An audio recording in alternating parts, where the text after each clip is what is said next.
ભગવાન સ્વામિનારાયણના 244માં પ્રાગટ્ય દિવસને લઈને બીએપીએસ શ્રી સ્વામિનારાયણ મંદિર અટલાદરા દ્વારા એક અભિનવ આયોજન કરવામાં આવ્યું હતું, જે અંતર્ગત પ્રાણ પ્યારા પ્રભુનો પ્રાગટ્ય દિવસ છે તો ભક્તો જ પોતે પોતાના ઘરેથી પોતાને પસંદ એવા વ્યંજન પોતાના જ વાસણમાં ભગવાનને ભોગ રૂપે લાવે તેવું આયોજન પૂજ્ય સંતો દ્વારા કરવામાં આવ્યું હતું, જેના પ્રતિસાદ રૂપે 3244 ભક્તોના ઘરેથી જાતે તૈયાર કરેલ વિવિધ વાનગી તથા ફરસાણનો ભવ્યાતિ ભવ્ય ભોગ ભગવાનને અર્પણ કરવામાં આવ્યો હતો.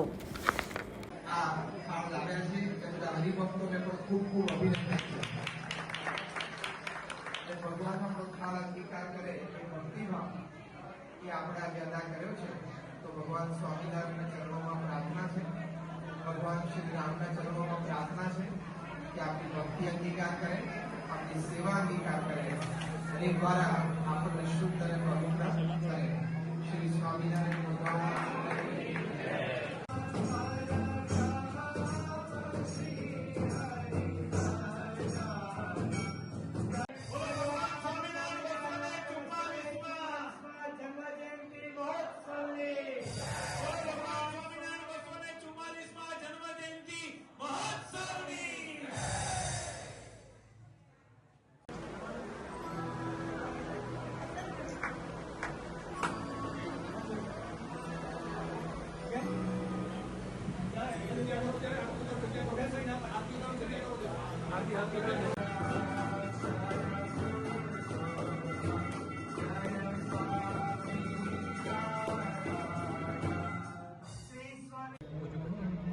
સાથે સાથે આપણે સૌ જાણીએ છીએ કે આજે ભગવાન શ્રી રામચંદ્રજીનો પણ પ્રાગટ્ય દિવસ છે, જેની આરતી બપોરે 12 વાગે પણ આપણને એને લાભ પ્રાપ્ત થવાનો છે. બીએપીએસના તમામ મંદિરોની અંદર આ પ્રકારે ઉત્સવ થવાનો છે. 12 વાગે ભગવાન શ્રી રામચંદ્ર પ્રભુની આરતીનો દરેક મંદિરમાં આપણને લાભ પ્રાપ્ત થશે.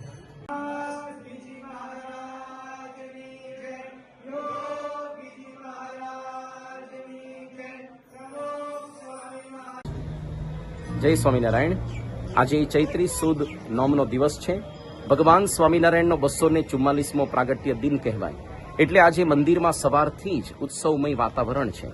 વહેલી સવારે 6:15 થી 7:30 દરમિયાન સત્સંગ દીક્ષા સંસ્કૃત ગ્રંથના 315 શ્લોકોનો મુખપાઠ અહીંયા 600 થી વધુ બાળ બાલિકાએ રજૂ કર્યો હતો.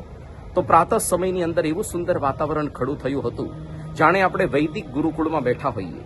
આજે સમગ્ર દિવસ દરમિયાન વિવિધ પ્રકારના વ્યંજનો લઈને અહીંયા હરિભક્તો પધાર્યા છે. પોતાના ઘરની અંદર પણ કોઈકનો જન્મદિવસ હોય કે શુભ અવસર લગ્ન પ્રસંગ હોય ત્યારે પણ કેટલું આપણે ભાવથી વિશિષ્ટ વાનગીઓ બનાવીએ છીએ. આજે તો આપણા પ્રાણ પ્યારા ભગવાનનો જન્મદિવસ છે.